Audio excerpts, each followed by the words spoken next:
Ayan guys, bumili ako ng data cable sa aking cellphone kasi nga nasira na. So ayan ang ating bibilhin guys. So yung adapter niya is okay naman siya. Ang sira lang talaga yung cable. Hello guys, welcome to my GTV. So ngayon is nasira na yung natin guys. Itong sa pinalitan ko na siya guys. Ayan. Hindi na siya gumagana para gamitin sa isa kong cellphone. So check natin guys kung gagana pa siya. Dito kasi siya guys. Pero ewan ko kung nagluloko lang ko. Yan. So hindi na siya gumana. So papalitan natin siya ng bago. Ito yung natin 260 guys. Check natin siya. Data charging cable type C type.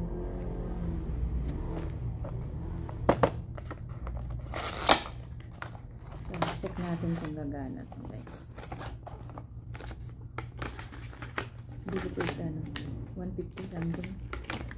Labas talaga yung gantong wire. Matibay siya.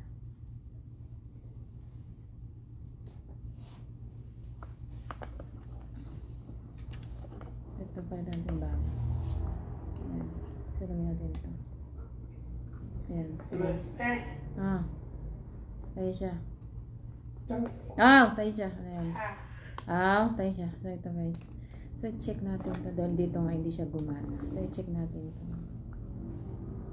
Ayan. Kung gagana ba siya guys. Ayun! Nakita niyo ba yung green gumana?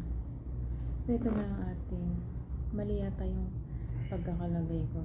Okay, din sa dulo. So ito na ang ating bagong charger guys. So hindi natin gagawin dahil sira na siya. So yun lang ang aking vlog for today. Huwag na natin. Itapon na natin to guys. Kasi okay naman.